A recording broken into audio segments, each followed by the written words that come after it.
அனைவருக்கும் வணக்கம். எல்லாமே நல்லா தான் போயிட்டு இருக்கு. ஒரு நாள் ஒரு நைட் அப்படின்னு சொல்லலாம், திடீர்னு அழுகு வரும்.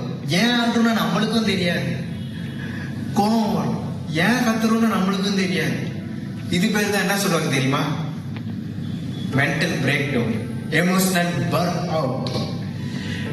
இதெல்லாம் ஏன் வருது? இதுல இருந்து நம்ம எப்படி தப்பிக்கலாம் அப்படின்றது இன்னைக்கு நம்ம ஒரு பிராக்டிகலா அப்படி பார்க்கலாம். இதா முதல்ல இந்த மாதிரி மென்டல் பிரேக் டவுன் அப்படி வரும்போது நம்ம என்ன பண்றோம் தெரியுமா? நாமளே நம்ம கரெக்டாக தான் இருக்கோம், ஸ்ட்ராங்காக தான் இருக்கோம், பாசிட்டிவாக தான் இருக்கோம் அப்படின்னு நம்மளுக்குள்ளே நம்மளே மறைச்சி மூடி நம்ம ஒழுங்காக தான் இருக்கோம் வெளியில காட்டிக்கிறோம். ஃபர்ஸ்ட் என்ன விஷயம்னா, நம்ம அந்த மாதிரி இருக்கும்போது நம்ம உடஞ்சி போனோம். எப்படி நம்மளுக்கு கோபம் வருதோ அழுகை வருதோ அதே மாதிரி தான் நம்ம மனசுக்கு கொஞ்சம் டயர்ட் ஆயிடுச்சு. அப்ப இருக்கும்போது நம்மளுக்கு மன அழுத்தெல்லாம் சேர்ந்து இதாகிடுது. நாம ஒன்றும் ரோபோ உடைஞ்சா அதே மாதிரி மனசு காய்ச்சல் எப்படி அக்செப்ட் பண்ணிக்குதோ அது மாதிரி நம்மளுடைய உணர்வை நம்ம அக்செப்ட் பண்ணிக்கணும். ஃபர்ஸ்ட் அது தெரிஞ்சுக்கணும். இதெல்லாம் தாண்டி போக 3 வழிகள். 1, நம்ம காலைல இழந்த உடனே இந்த மாதிரி வந்த உடனே அடுத்தவங்க லைஃப்ல இருந்து இன்ஸ்டாகிராமோ யூடியூபோ ஃபேஸ்புக்கோ இதெல்லாம் எடுத்து பார்க்கக்கூடாது.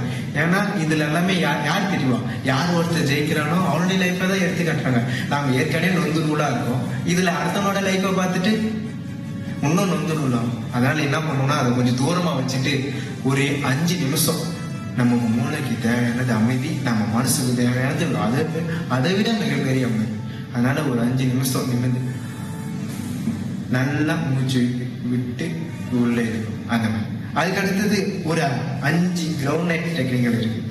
நம்மளால பார்க்கக்கூடிய 5 பொருளை பார்த்துட்டு தொட்டு உணரக்கூடிய 5 பொருள், 4 பொருளை தொட்டு உணர்ந்துட்டு கேட்டு உணரக்கூடிய 3 சப்தங்களை கேட்டு உணர்ந்து 2 உணரக்கூடிய 2 சுவாசிக்கக்கூடிய இதை சுவாசிச்சுட்டு 1 அதாவது நான் உணரக்கூடிய நாக்கால உணரக்கூடிய 1 கேட்டுட்டு அப்படியே அமைதியா பார்த்தோம்னா அது எதுவுமே இருக்காது, அப்படியே காணாம போயிடும்.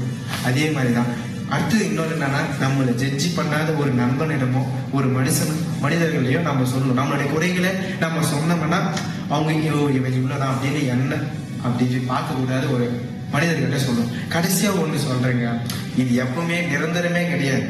புரியுதா?